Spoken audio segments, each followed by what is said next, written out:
Okay, so today we're going to be talking about alcoholic beverages in Spain and Latin America. And the first drink that we're going to talk about is called El Vino de Naranja, which in English is orange wine. So when you think orange wine, you'd think like, oh, this is wine made with oranges. But that's not actually the case. It starts out as just regular wine, it's made with grapes, but then they use orange peels to flavor it and that gives it the orange flavor and the orange color that you see. The whole process takes over like 2 years just to make one batch. It originated in the Huelva region of Spain and was first brought to market in 1860, where everybody just immediately loved it. It flew off the shelves and became a staple of Spanish culture. There's also a different version called Moscatel Naranja wine, which is very similar, but it hails from the Malaga region of Spain. And I've never actually tried it, so I wouldn't know. But supposedly, it pairs really well with smoked or riped cheeses. So the next drink that we're going to be talking about is one that everybody knows and loves, and it's tequila. Tequila's origins date all the way back to the Aztecs, as tequila is derived from a drink called mezcal, and mezcal is derived from an Aztec drink called pulque. But modern tequila, as we know it, didn't first come to be until 1873 when Don Zenobio Souza and his family opened up their first distillery in Mexico, and Don Zenobia identified that blue agave was the best kind of agave to use when making tequila, since you use agave to make tequila. And fun fact, many people's drink of choice on Cinco de Mayo happens to be tequila.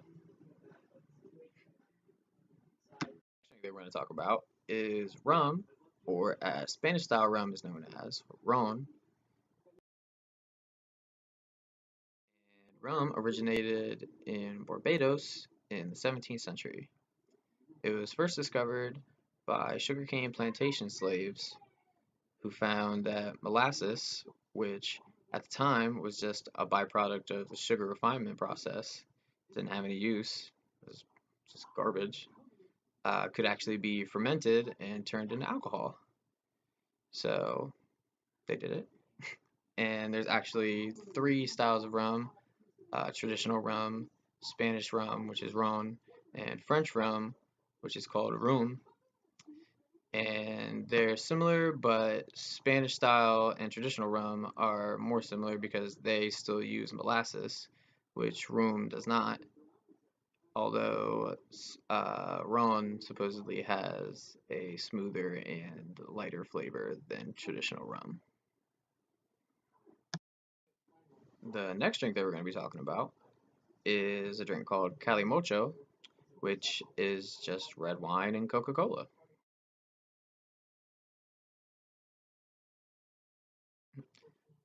This drink originates from the old port of Algorta in Spain, and it was around during the 1920s at first, but didn't really gain any popularity because Coke wasn't as readily available then as it is now.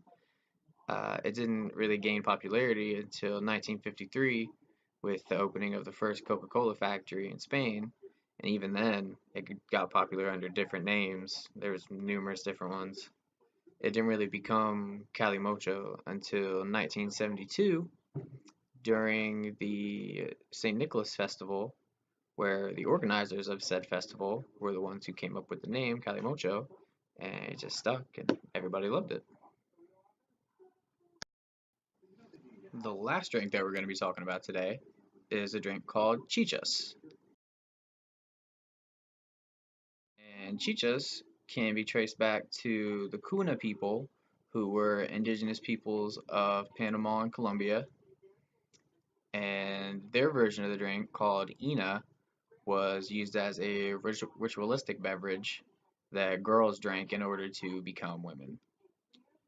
But the modern version of the drink can be traced back to the Andes region of South America, And the earliest sightings of it that I could find were from 5000 BC, as archaeologists found containers that they believe were used as containers to transport and move the chichas. It was also very important socially for the Andes people, as it was a cultural signifier in their groups, and it inspired festivals and songs and rituals and all sorts of stuff in their culture. And the traditional way of making it is chewing up maize or corn, then spitting it into a container, then boiling or cooking that, and then straining it, and then drinking it. Yeah, gross. So yeah, thanks for watching.